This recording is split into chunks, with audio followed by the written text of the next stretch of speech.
continue our discussion on AC analysis of differential amplifier, and the basic circuit for the differential amplifier was this, containing two transistors. We are taking BJT, and actually finally we will see that this can be done even with the FETs and MOSFETs.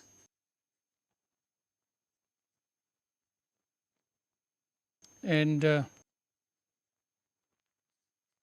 the output is taken normally from the two collectors. This is one collector, this is another collector, C1 and C2. This is RC, this is RC, this is RS, which is normally small.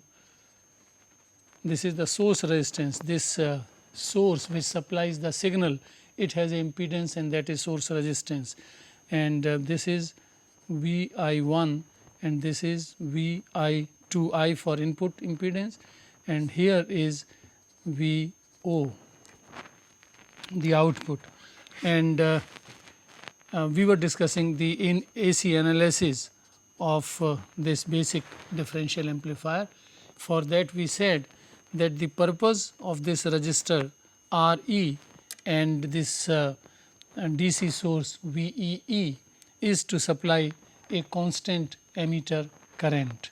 Now, so for AC analysis we can replace this arrangement Re and VEE by a constant current source,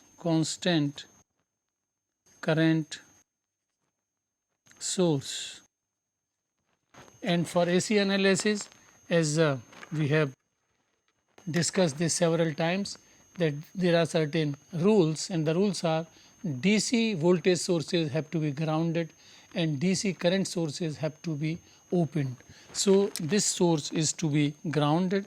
So, our AC circuit will become this.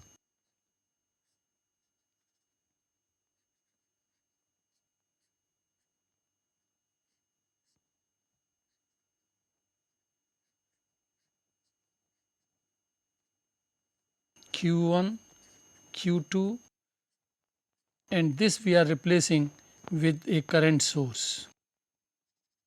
This is DC current source,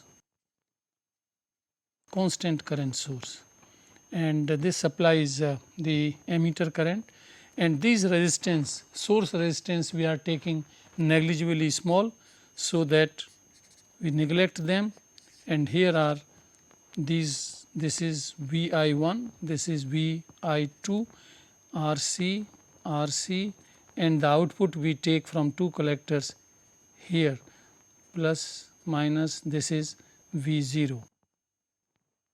So, this is the equivalent circuit from the basic operational amplifier circuit, which we are going to use for AC analysis. Now, I said that DC current sources have to be grounded. So, DC voltage sources have to be grounded, and DC current sources are open for AC. That means they pose a very high resistance, and ideally we take infinity. That means no AC will pass through this path. This we have to remember. Now, from the analysis which we are going to have, these are two sources. So, what we do, we will use superposition theorem. We will take one input source as active, and we will see and ground the other one. We will see what is the contribution in the output. Then we will ground this, and we will activate this second input source, and what is the contribution, and then we will, the superposition theorem says that the net output will be the algebraic sum of these outputs, which will be created by two input sources.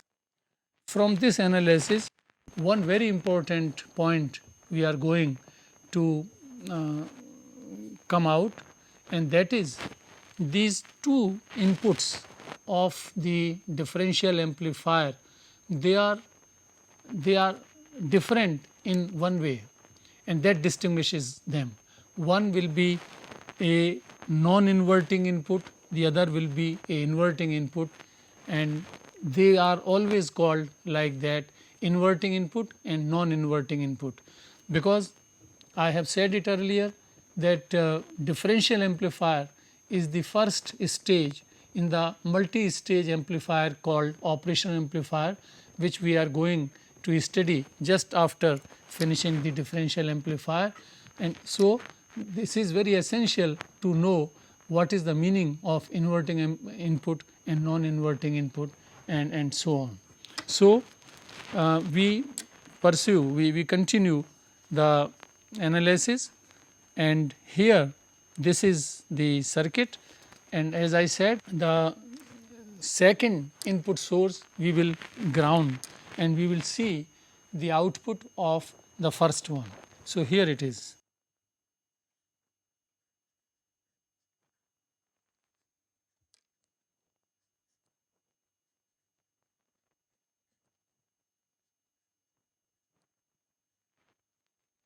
This is grounded, and here this is active.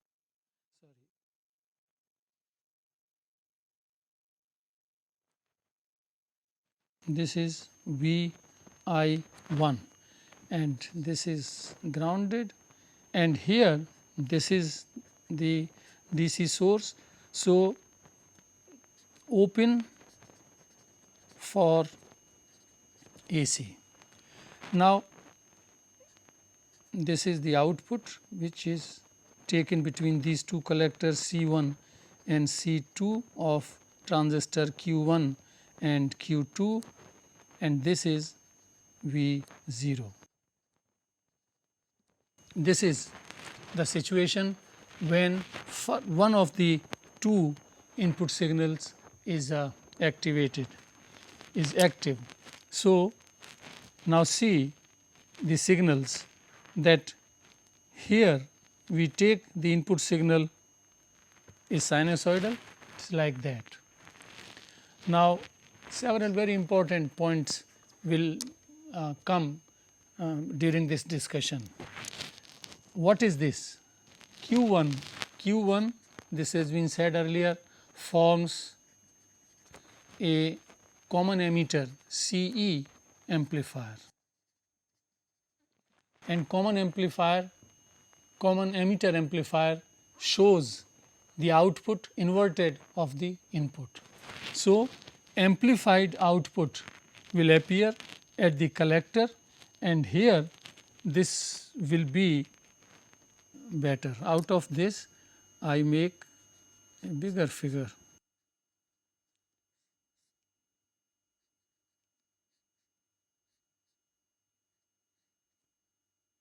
This is open, so we need not to show it.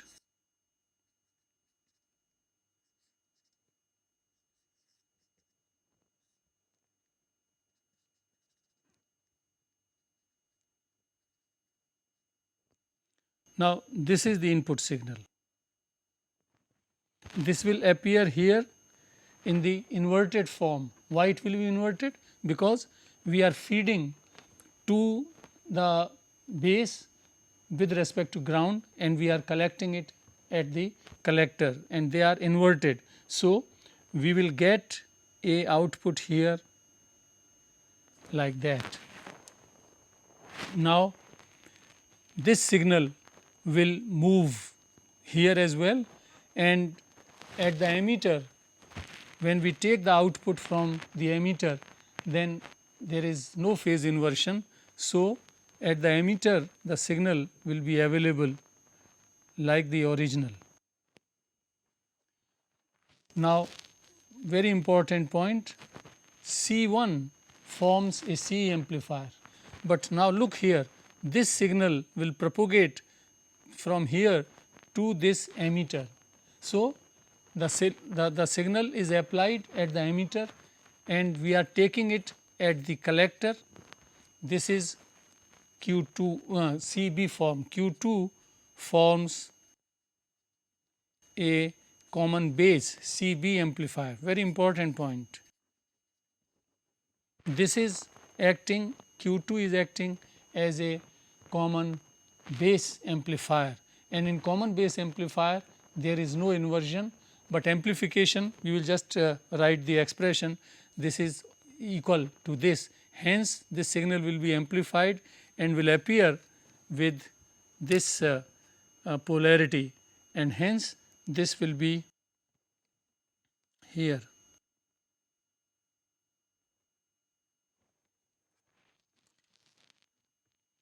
So, what will be the net output because of the first signal source, input signal source Vi1? This is this.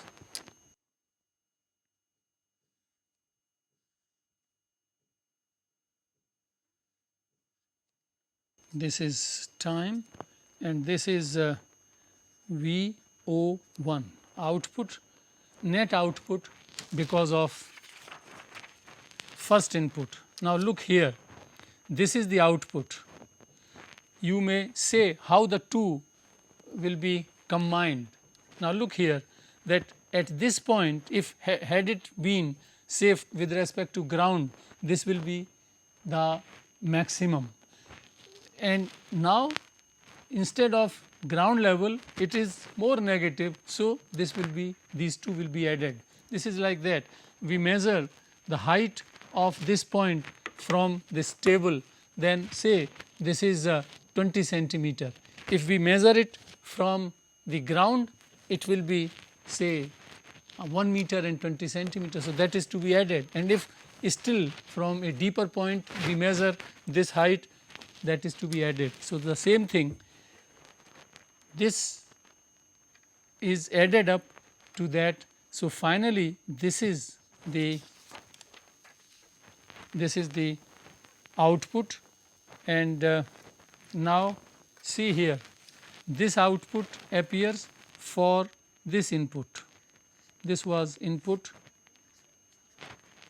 Vi1 with respect to T.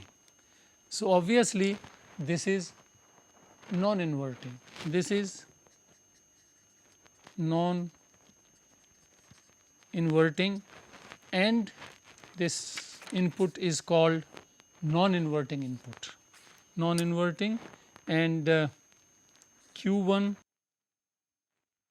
is Q1 transistor provides non-inverting input. It is called non-inverting input. Now, we will see the other way.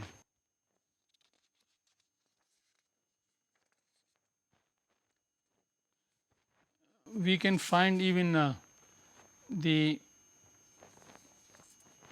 amplification actually, and as I said, Q1 forms CE amplifier, Q2 forms CV amplifier, and the amplification will be the output VO1 is A is the gain into Vi1. It is the general expression for the voltage gain, where A is the voltage gain of the amplifier. Now, how much is that? We can, it is very simple because we have done it in the analysis of small signal BJT amplifiers. So, A1, the gain because of CE amplifier, this is RC by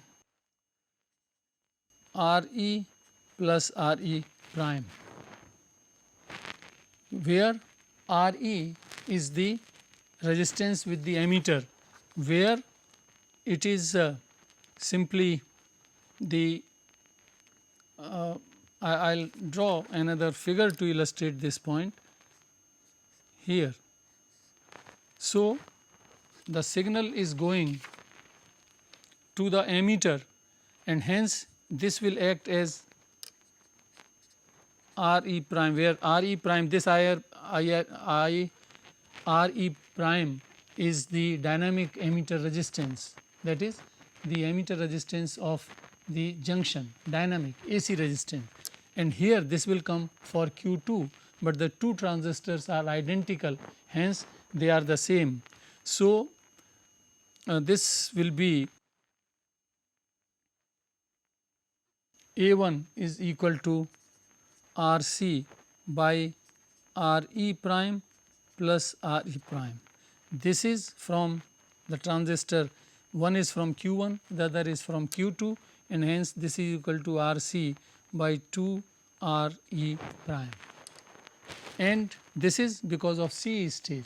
And similarly, it will be for the voltage gain in CE and CB are identical, and hence this will be A2 for CB amplifier. This is also, this comes out to be 2 Re prime, because for CB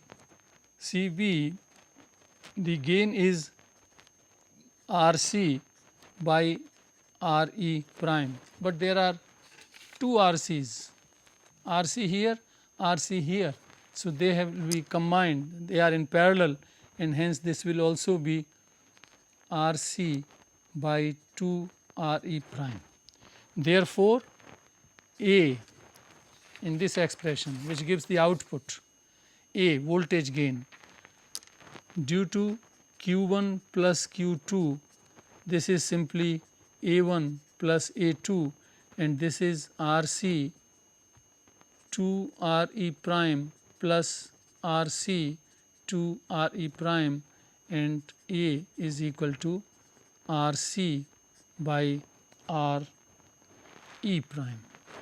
This is the gain, differential gain, and remember this is that V output, because of first input will be A Vi1, this is equation 1. Similarly, we will get the equation when the second input is second input source is active, we will get another output, and then we will apply the superposition theorem. Always remember one very important point, that we are always in the differential amplifier, when we take output from the two collectors, then always we are taking at C2 with respect to C1. Output at collector C2 with respect to collector C1. This is very important. That is why I said that at the instant when this output was maximum, when we measure with respect to this point, these two will be added. So now, when second source taking second input source active, and here the situation will be this.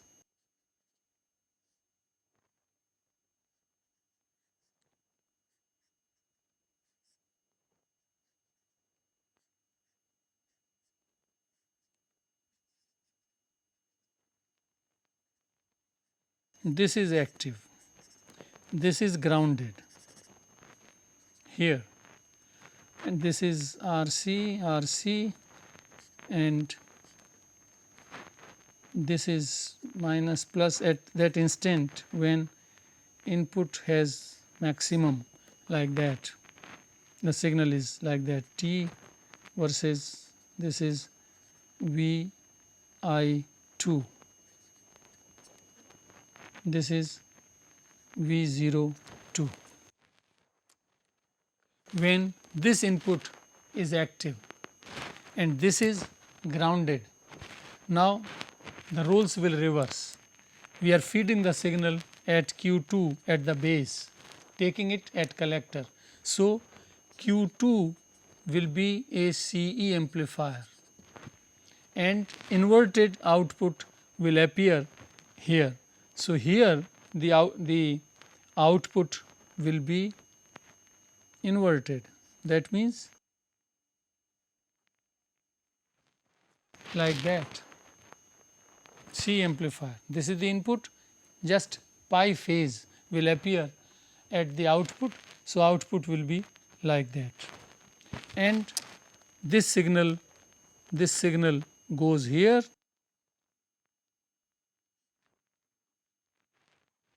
and now Q1 will be CV amplifier. So, without any inversion, amplified signal will appear here. So, at this collector here, at this collector, it will be like that. So, when we sum up the two, remember this is C2. So, this with respect to this. Therefore, the output VO2 as a function of time, this will be, as I have said, I have told earlier in the first case, this will be like that. When the two, this is measured with respect to this, then this is like that. And this, now compare these two. This is a inverted output here. For this input, this is Vi2 as a function of time.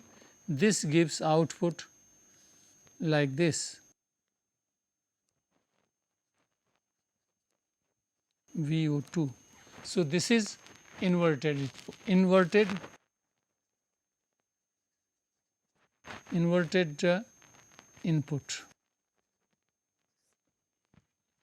One is non-inverted input.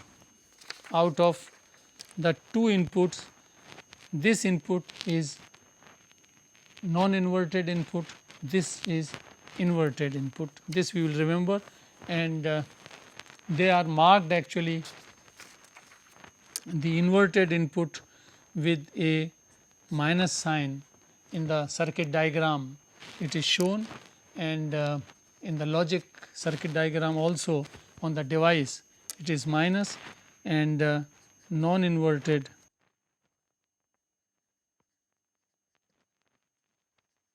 input with a plus sign.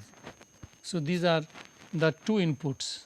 Now, we return back that these are the contributions VO1 and VO2, these are the contributions from individual sources. When the first Vi1 was activated, we got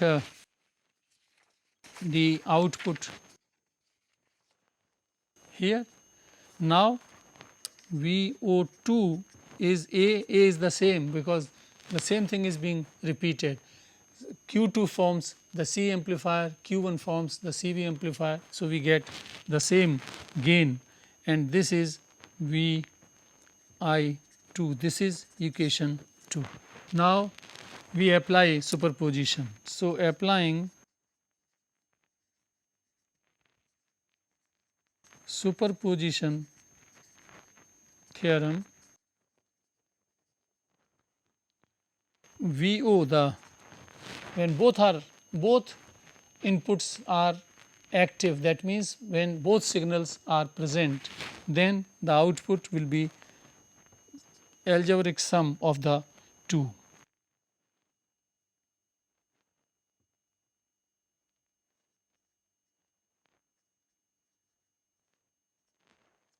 And they differ in phase by pi, since VO1 and VO2 differ in phase by pi. Therefore, V0 will be equal to AVI1 minus AVI2, or VO is A is common, VI1 VI2. If this difference, if we write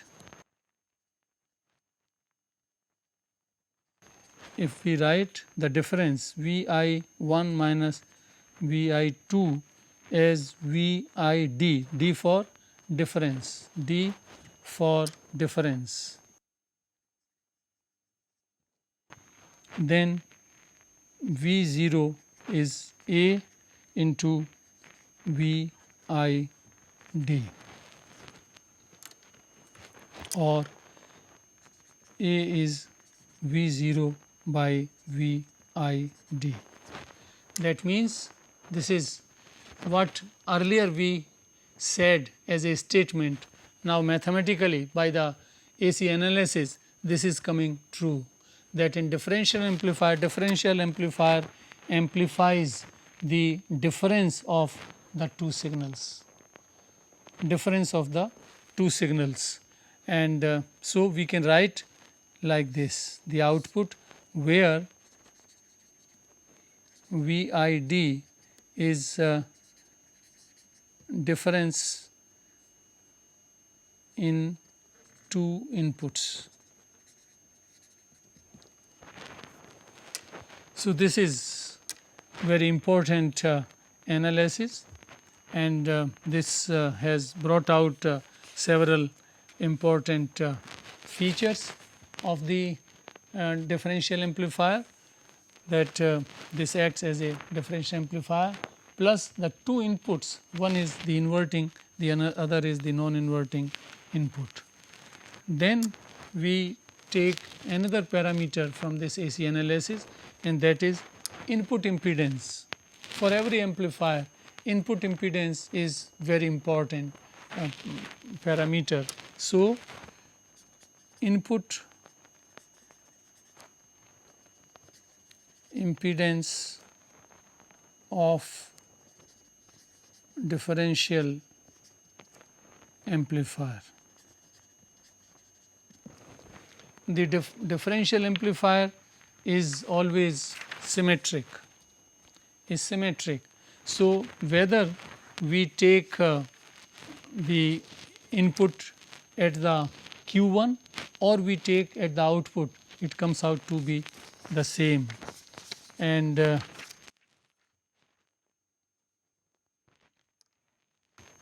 when we measure it here, say at Q1, this is a C amplifier, and for a C amplifier, for CE amplifier,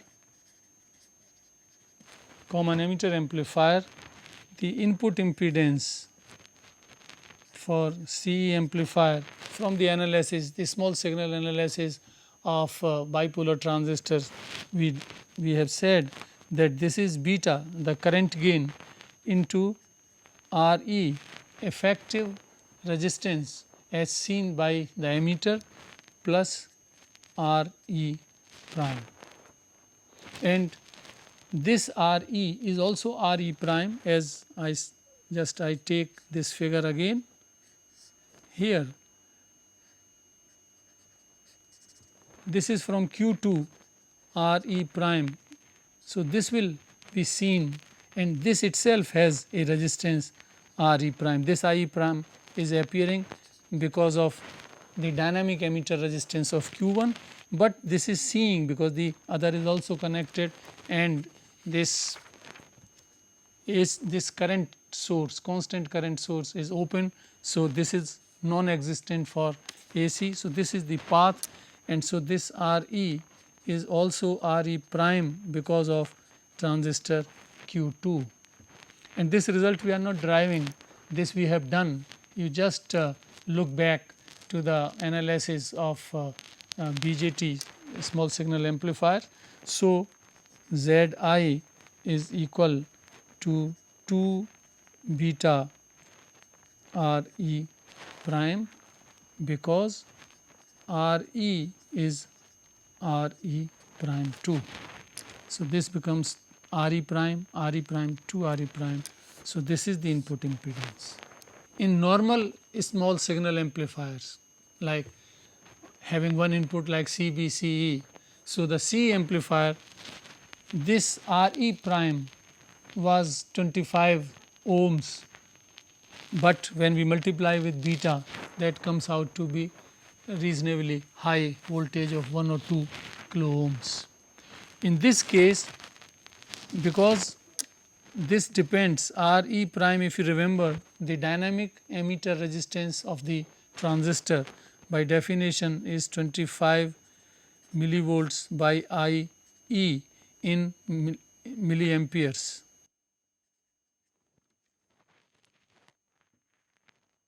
Then it depends on current, and in differential amplifiers this current is very small, and hence Re prime is very high.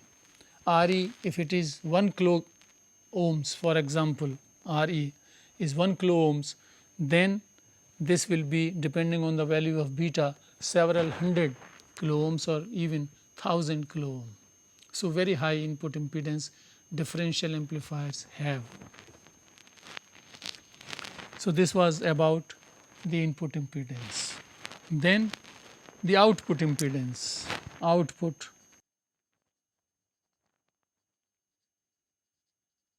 impedance of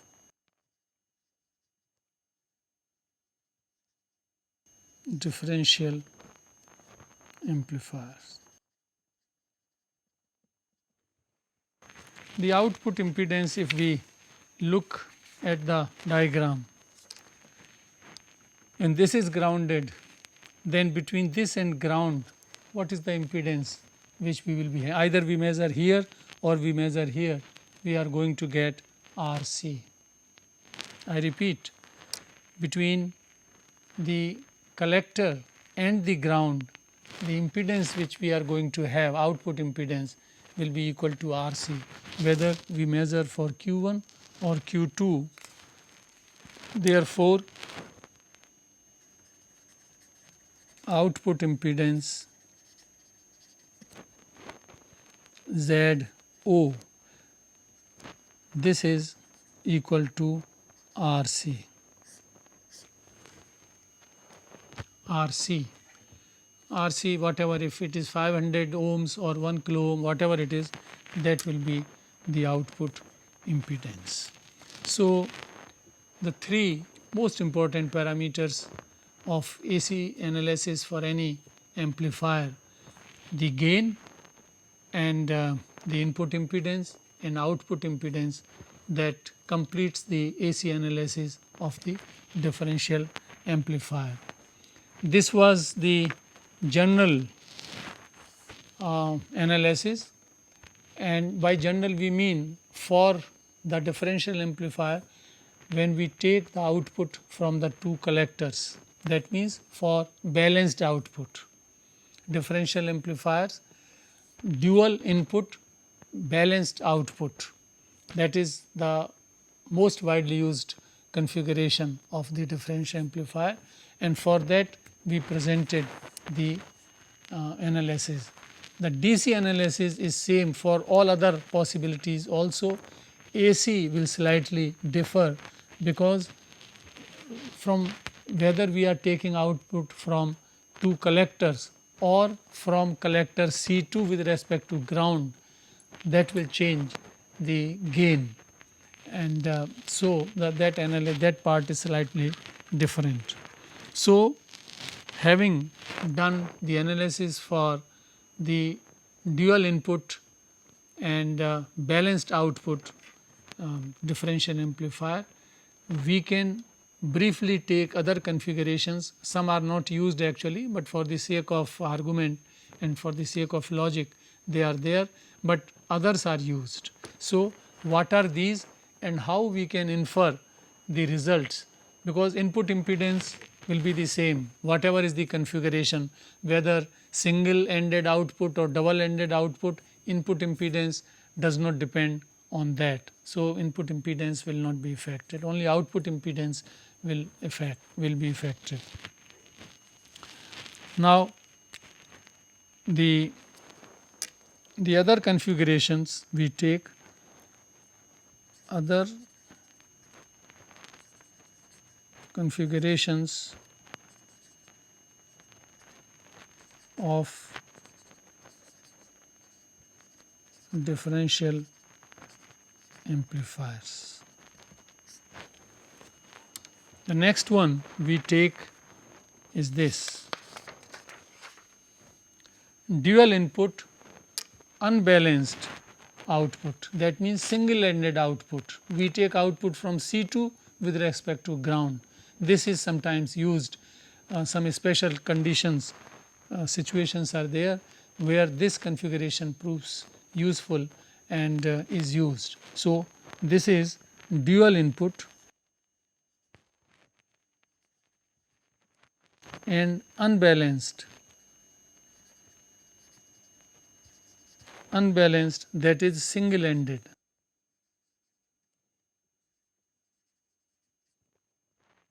Output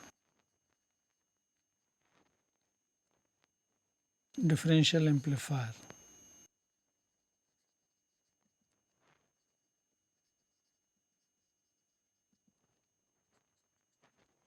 This is dual input unbalanced, that is single ended output differential amplifier. What we are saying is this: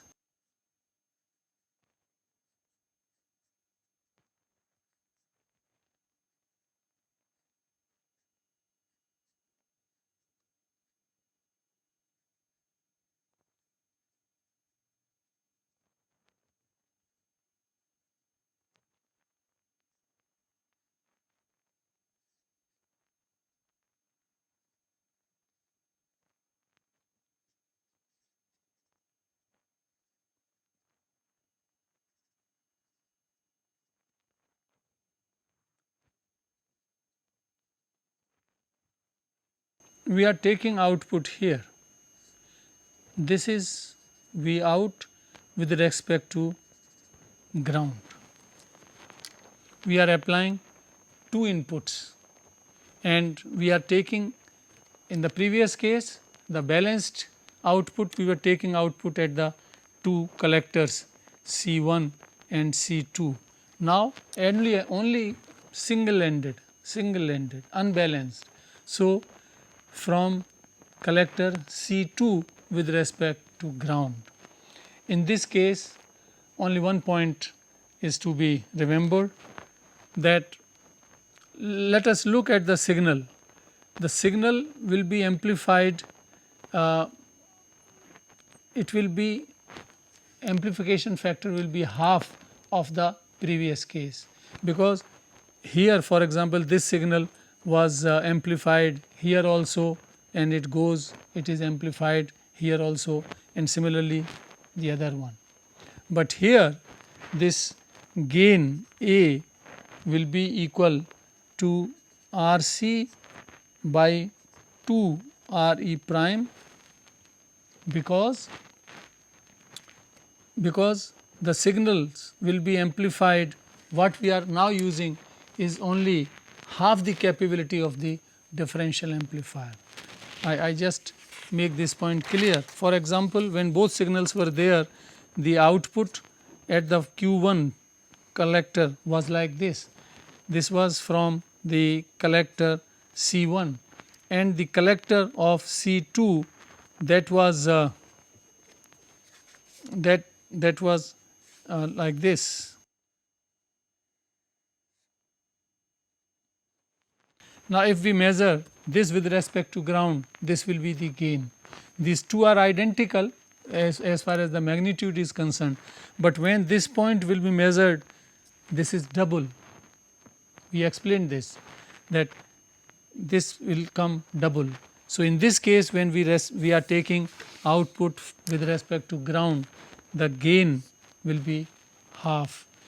Another important point, that because of the symmetry of the differential amplifier, the DC parts were absent because they were equal and they will be cancelled in the output when we take output from two collectors. That means in the case of balanced output the DC part was absent. Now this DC part will also be there. So, output will contain DC plus AC signal, DC voltage will also be there. So, if this configuration is to be used, then at some stage we will have to take care, because this will change the DC level of the signal. So, there are circuits which take care of DC level in amplifiers. So, that is to be used. And as I said, input impedance of this amplifier will be the same as in the previous case, because input impedance does not depend how we take the output. Then other configuration is single input balanced output. Single input balanced output differential amplifier.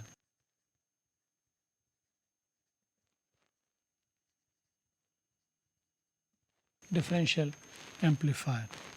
This is I draw the figure. Only one input source is there.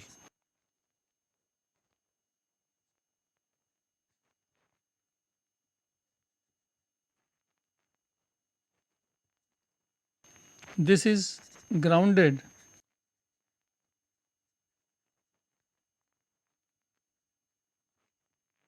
and this is active.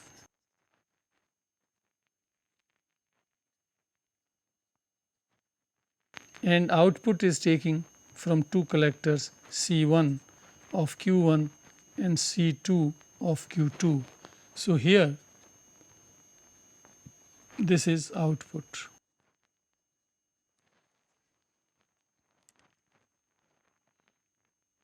Now, if this signal we take, then we remember that this will appear here as inverted,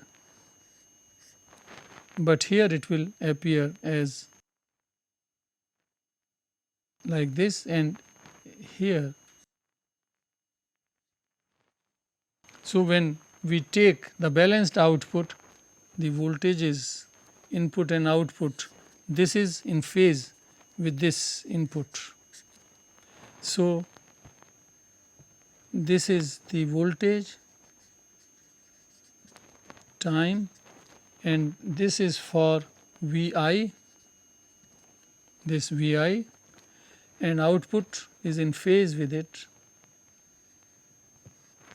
This is V out. So, we will get the output and input like that, and V0 will be equal to A V1, where A is RC by RE prime, as in the first case we studied. And the last one, which is not used actually, that is single input unbalanced output.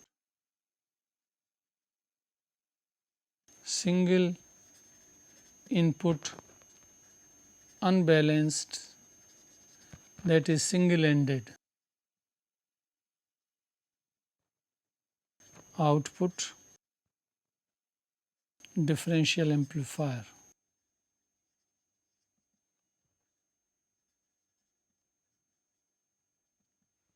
Differential amplifier, and this is the configuration which we are talking.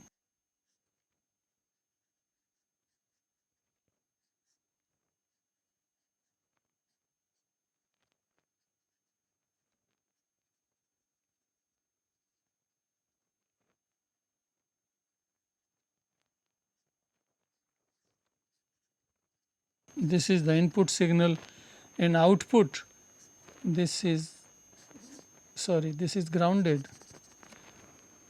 and output is taken from here V out with respect to ground. This is the single ended unbalanced output. So, here the gain will be half of the first case, plus important feature is that this does not offer any advantage over simple, no advantage over simple C amplifier. But the disadvantage is this makes use of much more components, large number of components as compared to simple C amplifier. So, this is almost never used, there is no advantages in using this, so this is not used. Here gain will be half of the previous case when we take unbalanced. So, A will be R C by half R E prime. So, almost never used. So, these were the different configurations which we had said earlier that 4 possibilities exist, and these are the 4 different differential amplifiers. Now, all through this analysis we have taken BJT differential amplifiers, but instead of a BJT we can use a FET, JFET or MOSFET, and we can form a differential amplifier. For example, a MOSFET differential amplifier.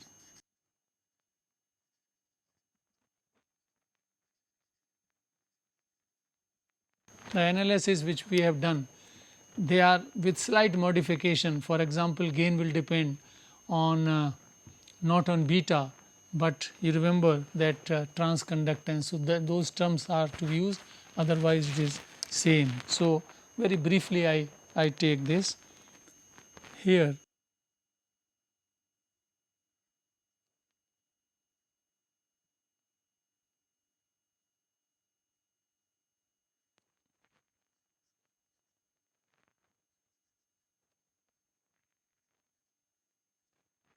This is the source resistance, and these are the two MOSFETs. This is one input, this is another input, and we connect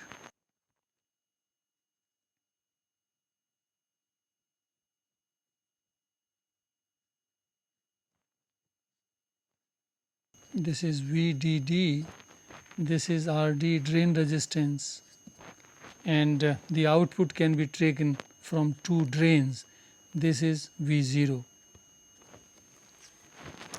So, these are the two MOSFETs T1 and T2, and they can also form a differential amplifier. This is one transistor MOSFET, this is another MOSFET, and it can be shown actually that the source current RS is VSS, this battery, minus VGS by RS, and drain current in 1 is the same as drain current in 2, and this will be half of IS, so IS by 2, and differential gain in this case this will be GM into RD. This also for a MOSFET we have derived this relation. So, this is the voltage gain, and V0 will be AD into VI1 minus VI2 as usual. So, this is the differential amplifier. So, differential amplifiers are common with MOSFETs also when very high impedance, input impedance in megohms are required, or rather still higher, then MOSFETs are used, and this will be the requirement in several instrument fabrication. So, these differential amplifiers are used. Now, we will talk about the constant current source, constant current bias circuits. Constant current bias circuits. In the conventional design, which we have been taking as the basic differential amplifier, this constant current source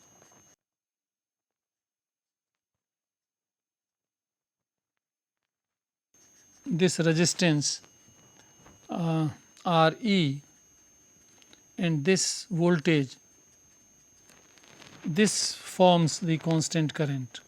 And remember, we have said, we have made a statement several times,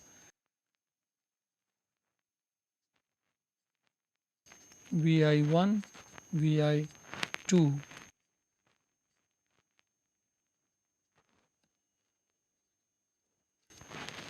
We made a statement, and in the whole AC analysis we had taken this as a constant current source.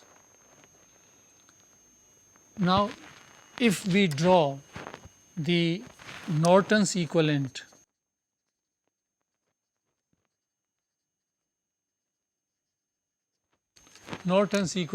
of this circuit, then Re, then for that current source, Norton's equivalent will have Re as the source resistance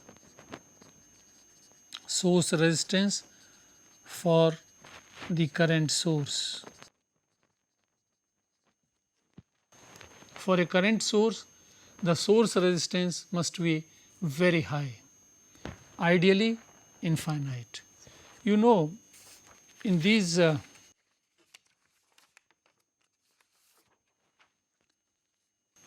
this was a voltage source. A voltage source, constant voltage source should have a low resistance, while the current source should have, and we have neglected this Rs at several places, but a current source should have very high resistance. But in this case Re cannot be very high, because if Re is very high, that will reduce the tail current, taking very high value of Re, the tail current will be dropped drastically. So, we can't use very high value of Re. So, but a good current source, constant current source should have a higher resistance. So, better circuits, this is replaced by a transistor, and a constant current source can be fabricated by using a transistor, a BJT. So, what will be the circuit? That is this.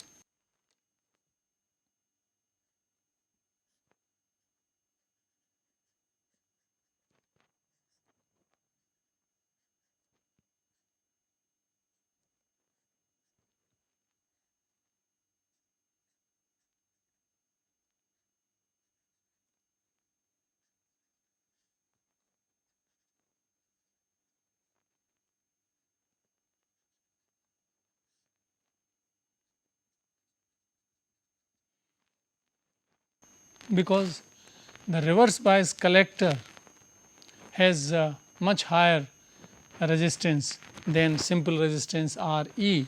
So, this acts as a transistor Q3, this is Q1, Q2, this is Vi1, Vi2, rest is same as we have we have discussed.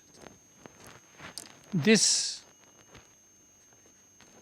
circuit is taken RE and the current IE3 flows through it.